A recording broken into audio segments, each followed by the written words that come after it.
Hey y'all, I'm Jen from Squizito. Welcome to the Now We're Cooking Olive Oil show. Today I'm taking you to Michaela's house and she's making asparagus.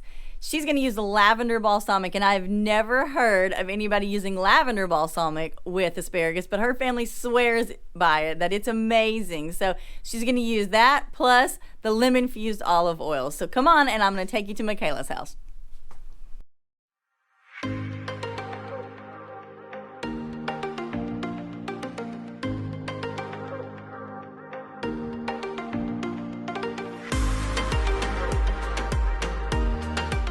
Okay, so I made it to Michaela's house and she's gonna start cooking some asparagus. So this is Michaela. Hi.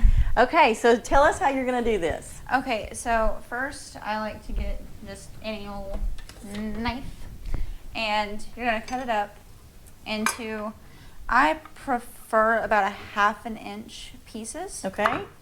So I just kind of dice it up. Rough chop, huh? Yeah. Nothing too specific. So how did you come up with this recipe? Just experimenting, Yes. or did you see it somewhere? I was just experimenting. Okay. So there was one night we were just cooking asparagus and I was like, I feel like this would be really, really good on this. So I did it and it Awesome. was great. I'm going to take the Sicilian lemon, or the lemon olive oil, Okay. and just coat the bottom of the pan. Not too much. Okay. I heard this is pretty simple. It's super simple. It is. I love knowing, Simple or to I love that we're gonna learn a new way to cook asparagus. Yes. I've always just cooked asparagus, just tossing it in olive oil and then putting it in the oven or on the grill. And so this is Yeah. going to be really fun that we get to see a new way to do asparagus. Yeah, that's typically how we used to do it, was just on the grill, in the oven, which is great. Mm-hmm. But this is just This is better, huh? such a better way. Okay. And it's faster. Okay, so now we're going to. So before you even turn it on, you add the olive oil and the asparagus, and then you add the balsamic. Is that right? Yes. Okay. And fun fact, she just showed me this. These come off. That's amazing. the tappy pour spout. Yeah, so Yes. it really makes it easy to cook. So Yeah, just a so- drizzle of lavender.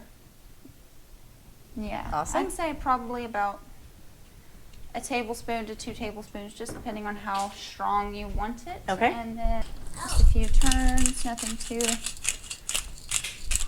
This one doesn't like to grate it a whole lot, so actually I feel like we might need just a little bit more of this. Okay. So we're gonna go in with a little bit more lavender, Okay, more lavender. because it just tastes so good. It's amazing. I'm so excited to taste it.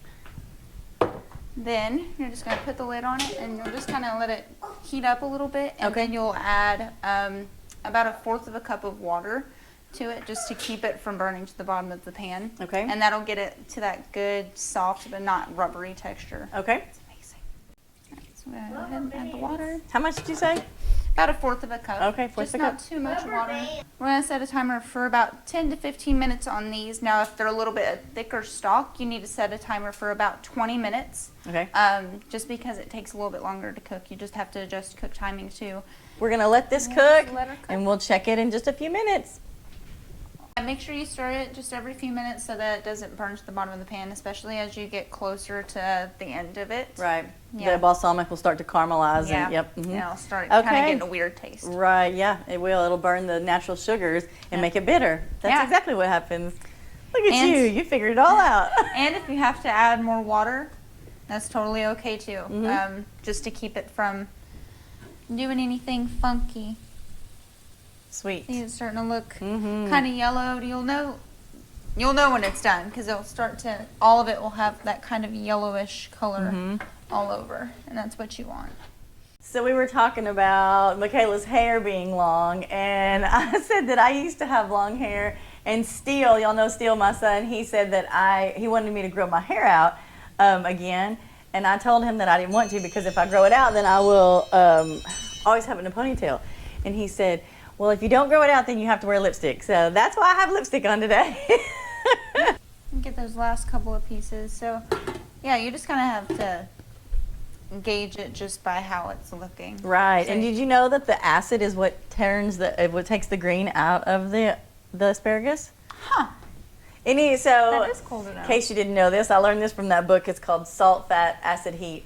And anytime you add acid to a green vegetable, it takes the green out and turns it like yellow. It takes the bright green color out. So like if you're doing green beans and you add a little bit of vinegar to it while it's cooking, it'll turn them kind of yellow. Same thing with asparagus or any green vegetable. The acid is what takes the color out. That is so cool. Yeah. I did not know Fun that. fact. All right. So I think we're about done. Looks good. Okay, yeah, I can see how it is yellow all around. Yep. Yeah. That's when you know it's done. You definitely don't want to let it cook for too long because it'll start getting that weird rubbery texture. Mm-hmm. Nobody wants that. Nobody wants that. That's when things start to get a little weird. Okay, we get to try this. Yes. Go. Oh my gosh, it is so good. You're right. I love that lavender. I am very impressed. You did a good job. Thank you. So I hope y'all try this recipe, the lavender balsamic and the lemon olive oil to cook asparagus. And don't be afraid to experiment with other balsamics and oils too. That's how Michaela came up with this recipe. So y'all enjoy this recipe and have a tasty week. Bye.